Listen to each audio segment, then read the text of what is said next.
Pessoas, vamos começar a conversar sobre Kant, ainda dentro do nosso assunto. Continuamos a falar sobre ética normativa, estamos falando sobre ética da ação.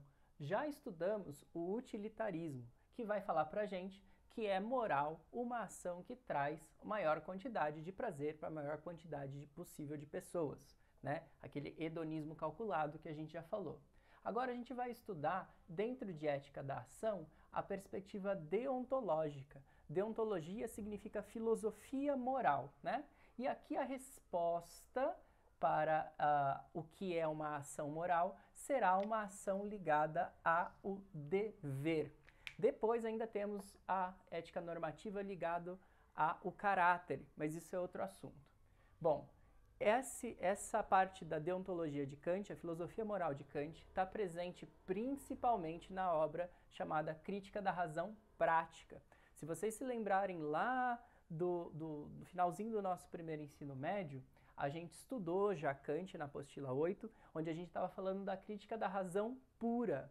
Lá a gente viu que o conhecimento estudado era o objeto fenomênico. E agora a gente vai dar uma olhada no objeto numênico, aquele que é a priori, aquele que prescinde da experiência para existir. E por que isso, gente? Porque se eu consigo falar sobre um objeto numênico, que é a priori, ele pode ser um ponto de encontro para qualquer e toda pessoa do mundo, porque é independente da experiência, que, como a gente já viu, pode variar um pouquinho entre as pessoas, mas o que for racional, todo mundo tem capacidade de entender igual. E é isso que é importante para Kant. Isso é ótimo para uma filosofia da moral. Ele precisa de um ponto de encontro entre as pessoas. Bom, para a gente começar a entender, temos que falar, na verdade, sobre a boa vontade, dever e o que é ação moral. Vamos entender o que é boa vontade, gente. Boa vontade para o Kant é a ideia de que nós devemos não tratar do resultado da ação, para defini-la como moral. Então, aqui a gente já está vendo que é um outro rolê completamente diferente do utilitarismo, que tem o consequencialismo como uma de suas bases. Aqui as consequências não importam. E por que não importam? Kant pensa assim, se eu falo que a consequência importa e a consequência da ação foi ruim, o cara ele pode tranquilamente falar assim, nossa, infelizmente eu não previ isso, e se livrar dessa responsabilidade. Então Kant quer alocar a responsabilização do agente no que está antes da ação, ou seja, na intencionalidade, na vontade que vai nortear aquela ação. Isso é mais importante, porque aí ele tem certeza que ele consegue atribuir a responsabilidade daquela ação para aquela pessoa, ok? Então isso é uma coisa importante que distingue a ética normativa de Kant da ética normativa dos utilitaristas. E a boa vontade, ela é submissa ao dever. Então, o dever contém a boa vontade. E o que é o dever? Dever é toda ação que obedece uma lei moral.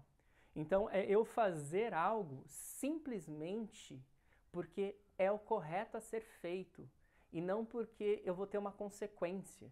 Então, aqui, vamos supor, Kant pararia no sinal vermelho, vou falar de Jaguariúna, pararia no sinal vermelho às 3 da manhã, certo? Com a delegacia fechada, que está fechada agora. E 3 da manhã, Jaguariúna, na quarentena, sem nenhum carro, Kant pararia no sinal vermelho e só sairia com o carro dele a hora que tivesse com o sinal verde. Por quê? Ah, porque ele avaliou que ele poderia bater em alguém? Não, toda avaliação racional ali indica que não vai passar nenhum carro e que você poderia ir para frente, certo? Não, ele não avaliou. Ele simplesmente para o carro dele no vermelho, porque isso é o dever. Há uma lei moral, vamos dizer assim, que diz que no vermelho você não pode avançar o sinal e ponto. Por isso que você vai parar, ok? E aí, boa vontade e dever serão norteadores de ação.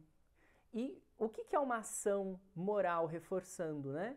É justamente porque eu consigo racionalmente, como eu dei exemplo do semáforo, entender que há aquele dever. E eu vou fazer isso como a minha intenção. Eu chego no sinal já sabendo anteriormente de que se ele tiver vermelho eu tenho que parar. E eu vou parar, não importa se eu vou bater depois ou não, não importam as consequências, não importa se eu vou ser multado ou não, eu simplesmente paro porque este é o meu dever. E eu entendo racionalmente que esse é o meu dever quando eu me deparo com essa situação de escolha.